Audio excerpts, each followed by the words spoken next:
오늘 네 번째 오늘 말씀입니다. 제목은 예수님의 권세, 왕의 왕 예수입니다. 여러분 3주간 말씀을 잘 기억하시죠? 하시면서 오늘 말씀을 통해서 구원의 확신이 있기를 소망합니다. 나를 믿지 마시고 말씀을 믿으십시오.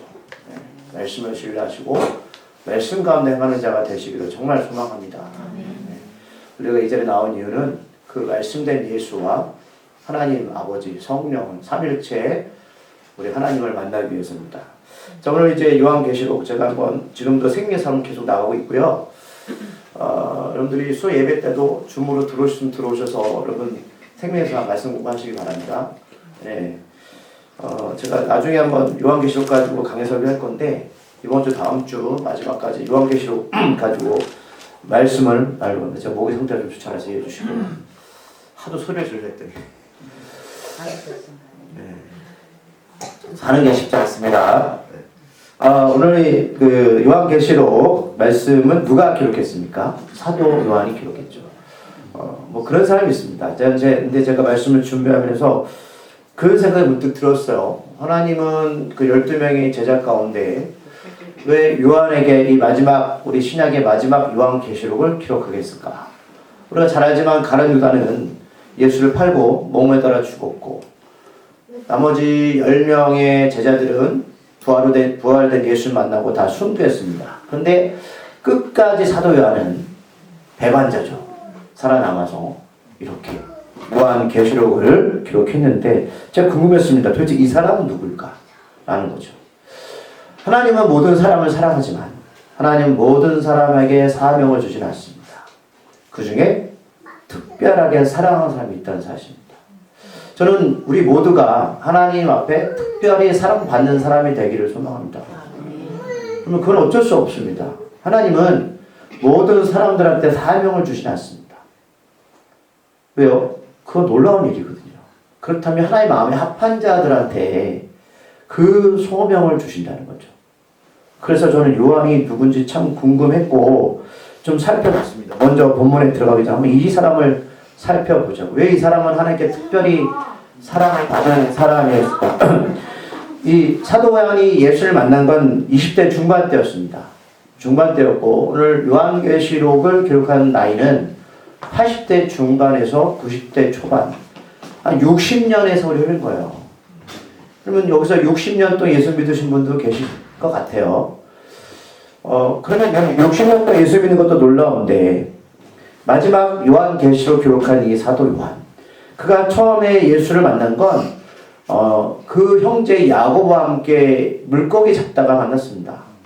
그가 예수를 만난 게 아니고 예수가 오셔서 그를 부르셨습니다. 그 친구가 있죠? 베드로도 있었죠. 그래서 그는 부르심을 받아서 주님의 제자가 되었고 요한복음에 보면 요한복음 누가 기록했어요? 쉽죠. 그리고 또 신약에 보면 요한 1서, 2서, 3서를 기록한 사람이 요한입니다. 그런데 요한복음과 요한 1, 2, 3서를 본문을 읽으면 공통된 주제를 알 수가 있어요. 요한이 많이 쓰는 표현이 있습니다. 사랑입니다. 사랑. 왜 그런 표현을 많이 썼을까요? 요한은 사랑의 사람이었습니다. 우리가 또 추측할 수 있는 건 제가 이따가 또 말씀드리겠지만 먼저 그 예수의 사랑받는 이 요한은 변화산에서 예수님을 따라가는데 엘리야 모세를 만나죠. 그때 누구만 가죠? 베드로, 야고보, 요한만 갑니다. 야고보는 형제를 말씀드렸습니다. 3명만 데려가죠. 우리는 생각해 볼 수 있어요. 왜 12명을 다 데려가지 않았을까? 분주하죠. 그 중에 3명만 데려갔다는 것은 말씀드렸지만 예수님이 요한을 특별히 사랑했다. 그러니까 요한이 사랑을 많이 주는 사람이었던 것 같아요. 여러분 요한 1, 2, 3, 4도 사랑이라고 말씀드렸잖아요. 그리고 후에 예수님이 못 박히실 때 다 도망갔을 때 베드로도 도망갔죠. 그때 끝까지 곁에 있었던 사람이 요한이었고 예수님이 자신의 육적인 어머니 마리아를 요한에게 맡겨 계십니다. 여러분 다 도망갔는데 요한을 따라갔을까? 예수님은 정말로 사랑했던 사람이었습니다. 그리고 여러분 예수님 했지만 제가 그것도 묵상해 봤거든요. 여러분 하나님은 다 아시는 분이잖아요. 근데 육적인 엄마 마리아한테 하늘의 금은벌을 떨어뜨린 다음에 어머니 나머지 인생 사세요라고 하시지 않습니까? 아, 재밌는 이야기지만 그럴 수도 있잖아요. 우리한테, 마리아한테. 근데 그런 거 안 하시고 요한한테 맡겼습니다. 그럼 요한은 어떻게 돼요? 열심히 돈을 벌어서 공양해야죠. 이런 요한은 사랑이 많기 때문에 이런 부담감을 가지고 살아가는 사람이었다.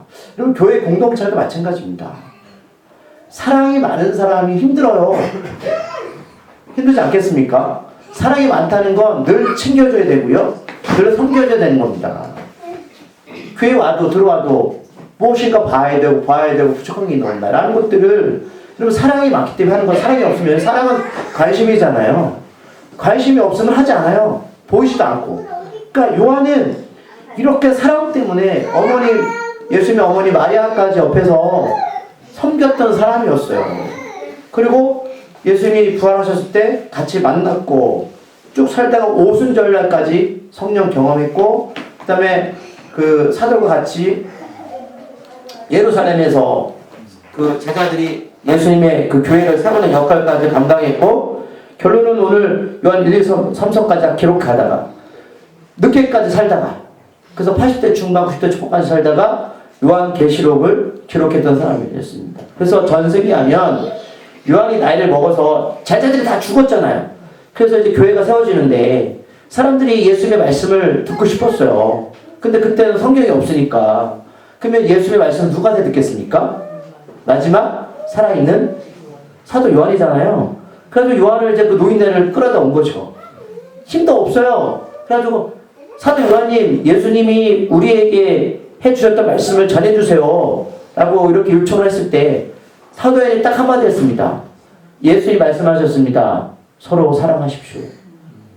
전세기에 의하면, 그러니까 요한은 항상 사랑이 많았던 사람이었고, 그 다음에 끝까지 말을 지켰고, 이렇게 늦게까지 살아서 요한계시록 기록한 건 저는 이걸로 봤습니다. 그는 사랑의 사람이었기 때문이었습니다. 저는 그거였어요. 그래서 하나님께서 이 사람을 사용하셨구나라는 것을 보게 되었습니다. 자, 그리고 오늘 본문에 보면, 자, 하늘에 열린 것을 사도 요한이 보죠. 그럼 하늘에 열린 것을 본다는 것은 느껴지는 게 아니고요. 보았다는 겁니다. 그럼 하나님 나라는 가는 겁니까? 보는 겁니까? 보는 거라고 성경이 기록하고 있어요. 하늘도 열리는 것을 보는 것. 제가 또 찾아봤어요. 자, 그럼 성경에 하늘이 열린 것을 본 사람이 누가 있었을까? 그럼 자신 야곱이었습니다. 야곱이 에서 속이고 도망가서 너무 피곤해서 딱딱한 돌베개 베고 잤잖아요. 그때 하늘이 열리고 사닥다리 열린 것을 봤죠.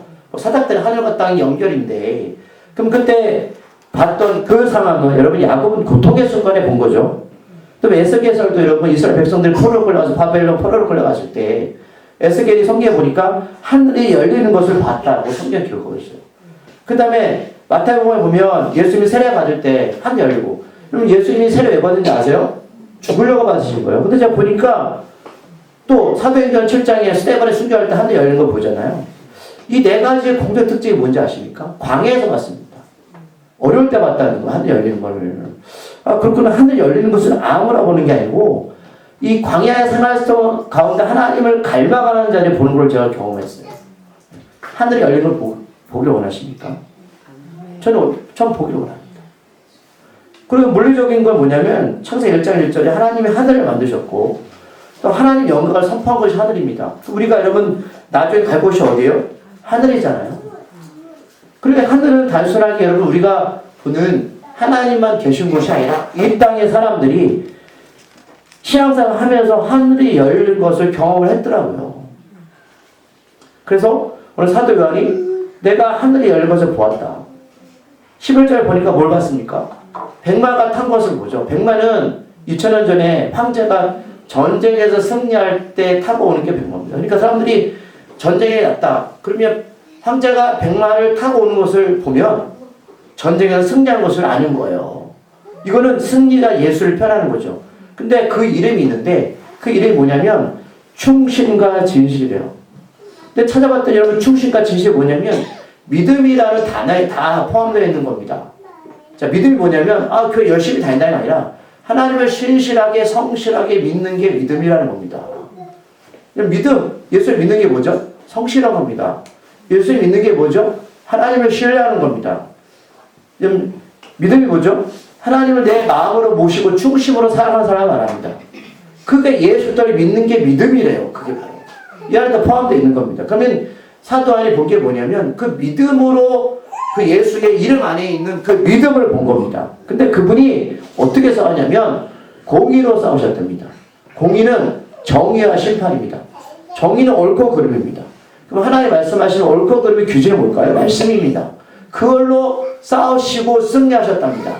그럼 하나님께서 우리한테 나중에 공의로 우리를 심판하실 텐데 공의의 심판이 뭐다? 바로 말씀입니다.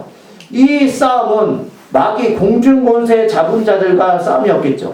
그래서 여러분 믿음의 하트를 제가 찾아보니까 히브리서에서 에무나라 부르는데 이거는 신뢰하다, 충실하다, 성실하다, 헬라어 비슷했어요. 똑같습니다. 신뢰, 확신. 하나님을 신뢰하고 하나님을 성실히 믿고 하나님을 내 마음속에 두고 충심으로 따르는 자들보다 예수 때 이름으로 살아가는 사람들이라는 말씀입니다.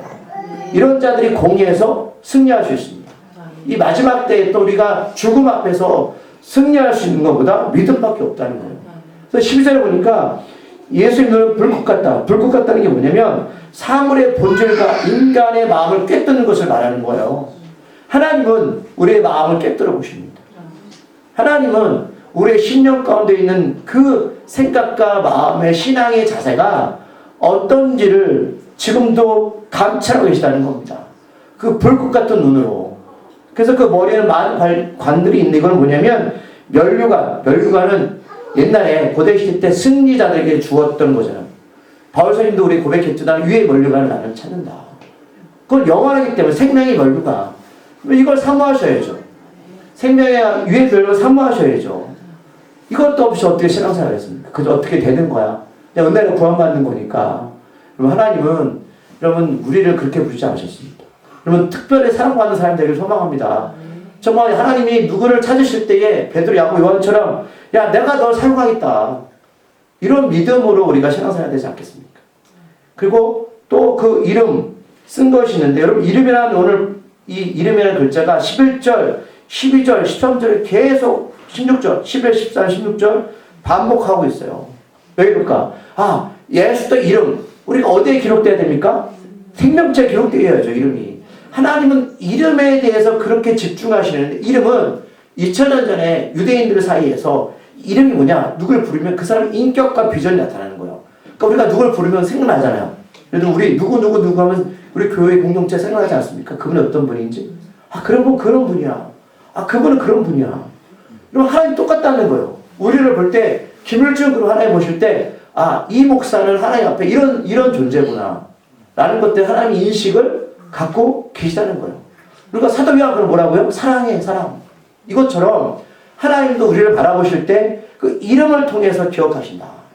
그러니까 2000년 전의 이름이라는 것은 굉장히 중요하다. 그 사람의 정체성을 확립하는 겁니다. 그 사람은 누구다라는 거죠. 그럼 저도 마찬가지예요. 목사님들 모이면 목사님들끼리 얘기할 때 우리 교회는 누가 있는데 이 교회는 이런 사람이라고 얘기해요. 물론 그게 인간적인 입으로 말하는 거지만 그 목사님이 그분을 자랑할 때는 뭐예요? 그만큼 교회 공동체 안에서 하나님의 사명자라는 거 아닙니까? 그러니까 하나님도 우리를 볼 때 저는 그렇게 생각하는가 좀 믿어요. 그래서 이름속 하나가 있으니 자기밖에 아는 자가 없고 뭐냐면 하나님밖에 그 사람 아는 게 없는 거예요. 우리는 서로를 모릅니다. 여러분 제가 말씀드린 저를 보면 그냥 강대상에 서 있는 목사지 제가 하나님과 관계 또는 우리 가족 간의 관계 어떤 게 모르시잖아요. 하지만 하나님은 어떻게? 불꽃 눈으로 꿰뚫어 보신다는 겁니다. 그래서 그 예수님이 100마리 승리자가 오셔서 우리를 보시는데 성경에 보면 이름이 나오잖아요.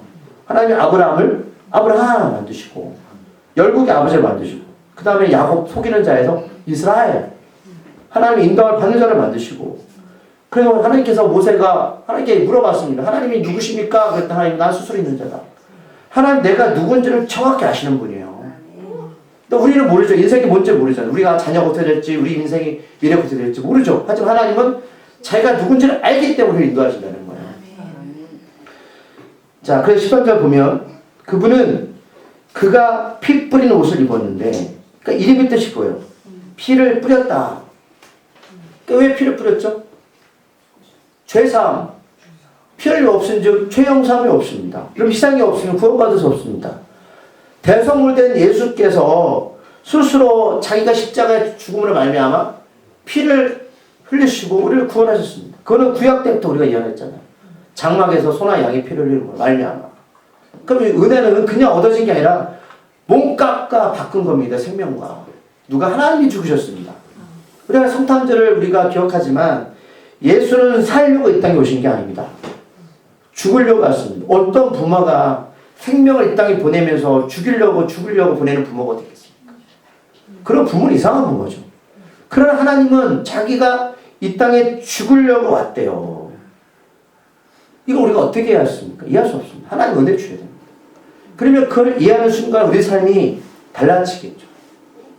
말씀을 찾아볼까요? 이름에 대해서 히브리서 4장 12절. 히브리서 4장 12절.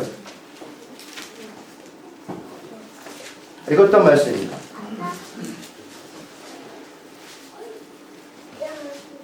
자, 또 그가 피 뿌린 옷을 입었는데 그 이름이 뭐라고요? 13절 후반절에서 하나님의 말씀이래요. 여러분 이게 해석되십니까?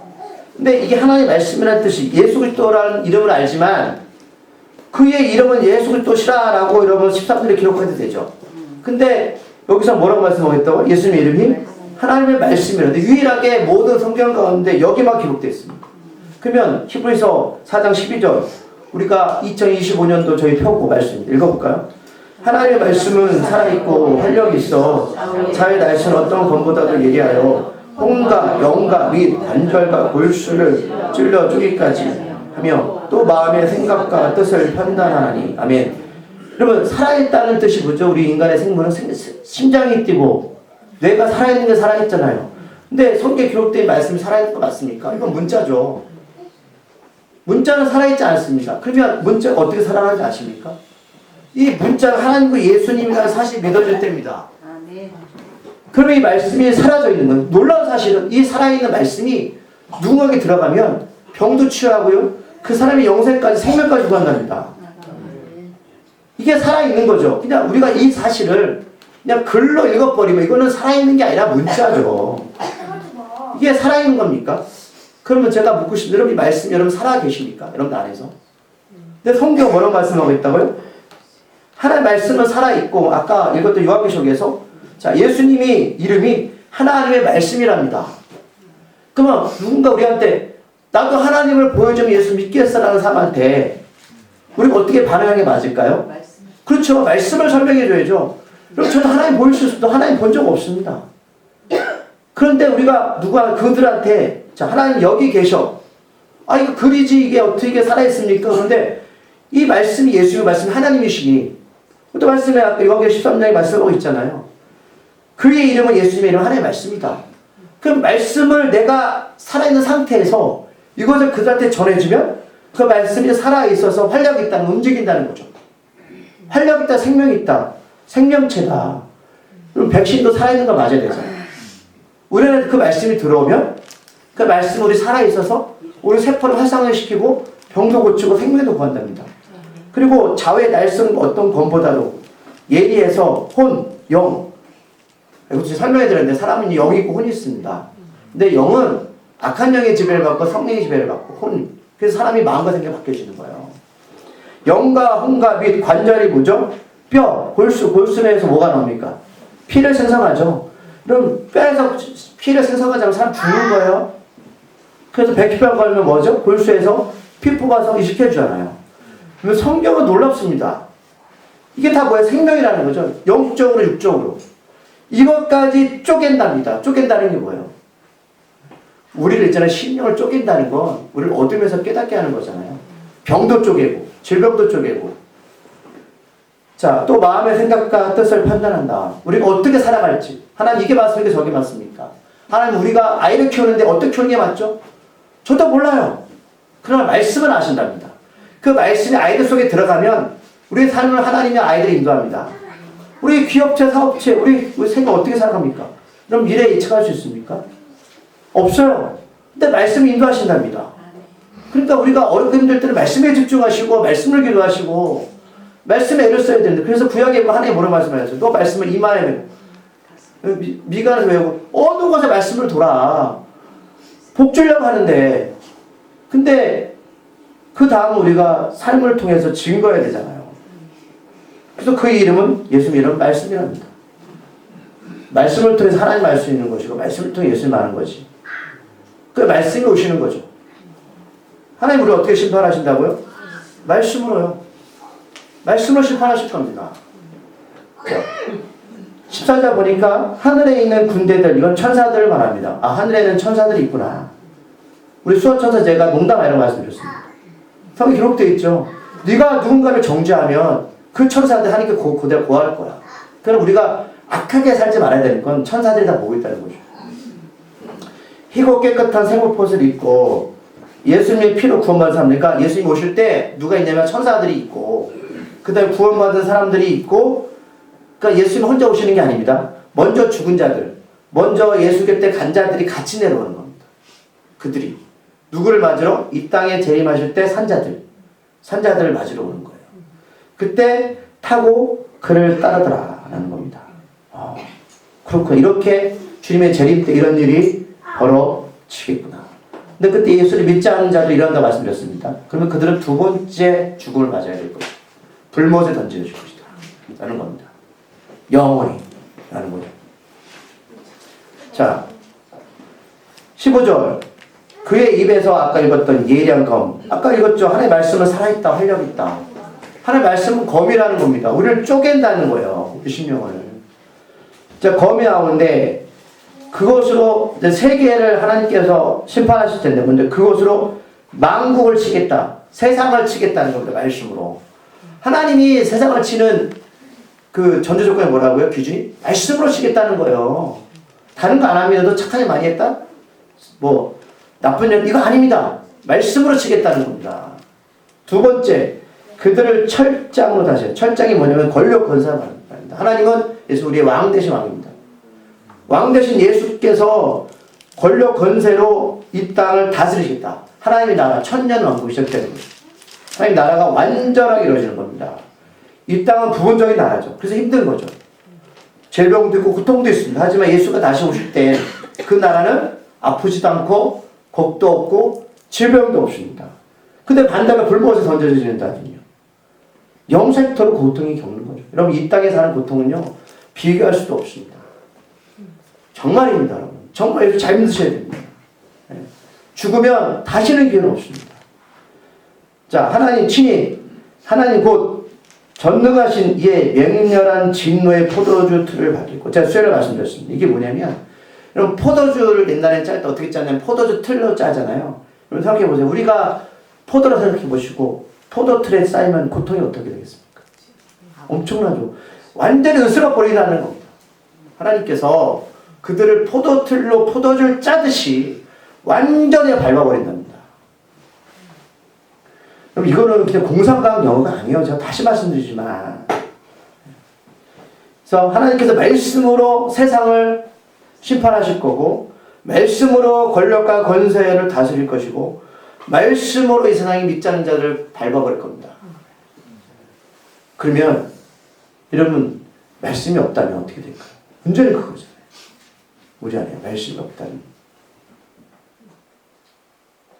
자, 16절 말씀. 오늘 제가 일찍 끝내려고 하겠습니다. 연습하려고. 자, 16절 시작. 그 옷과 그 다리에 이름을 쓴 것이 있으니 만왕이 와요. 아멘. 그 옷과 그 다리에. 다리가 뭐냐면 허벅지. 여러분 야곱이 약복강가에서 천사들 하나님과 씨름하다가, 자, 천사가 새벽에 어딜 쳐버리죠? 허벅지입니다. 허벅지는 여러분 어르신들도 나중에 이거 다치면 안 되잖아요. 일어나지 못하는, 금방 소천하시더라고요. 이 허벅지는 힘을 뜻하는 겁니다. 힘.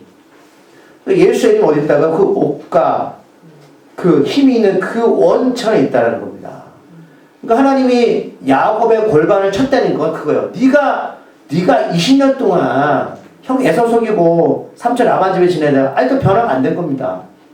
그 스토리 잘 아시죠? 에서가 군대 끌고 오니까 겁나가지고 여러분 사람은 다 그래요. 먼저 재물 보내고 그 다음 자식들 보내고 와이프 보내고 혼자 살겠다고 약복학과에서 있다가 하나님 나타났더니 하나님 이겨먹겠다고 씨름하다가 하나님 보다 못하니까 골방뼈를 쳐버렸습니다. 그러니까 유목민들은 제가 골방뼈가 치면 어떻게 돼요? 죽는 거예요. 왜? 유목 땅에서는 짐승들이 많은데 어디로 갈 거예요? 그러니까 너는 이제 나 의지하지 않으면 죽는다는 겁니다. 여러분 그렇게 하기 전에 하나님께 돌아오는 자가 복된 자죠. 그것도 내게 합니다. 뭐 저도 그렇지만 저도 밀어내서 하나님께서 환답비를 치기 전까지는 기가 살아서 뭔가 할 것처럼 욕심에 사로잡히는 사람인데 그러니까 어쩔 수 없이 있잖아요. 야곱이 무릎 꿇고 가잖아요. 인도함을 받는 자. 그러니까